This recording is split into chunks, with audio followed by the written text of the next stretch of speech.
Not everything will be done at the local level.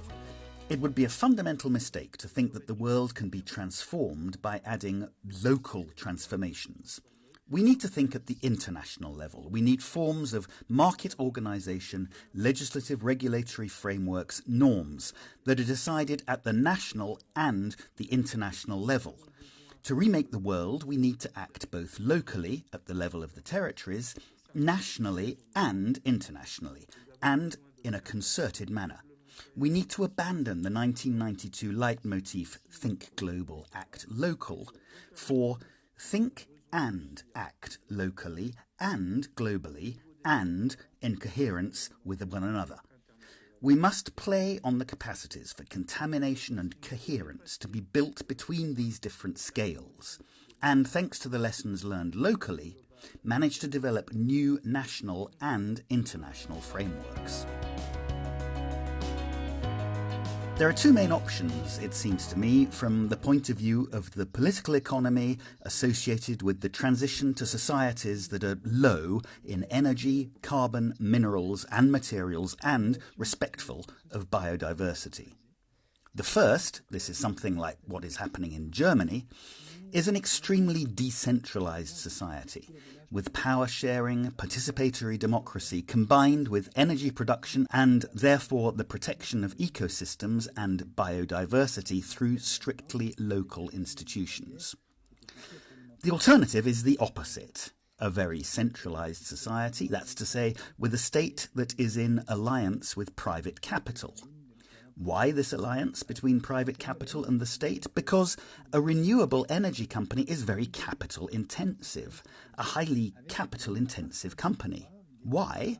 Because the cost of maintaining the infrastructure of renewable energy, or nuclear energy for that matter, is much lower than the cost of the capital, the capex, associated with the production of a kilowatt hour from renewable energy or from nuclear energy. So there is an alternative to this somewhat idyllic version of a decentralized society associated with a regime of participatory democracy, which is an extremely centralized society that no longer needs democracy, and in which you have a very powerful alliance between the state, the public structure, and private capital. Because basically our great challenge from the point of view of governance is to recover what's called directionality in politics, the ability to govern without reducing the complexity of the interaction between the economy, society, and biodiversity. One quick way to regain directionality is to reduce complexity, and to do so, to abandon democracy, to set aside human development.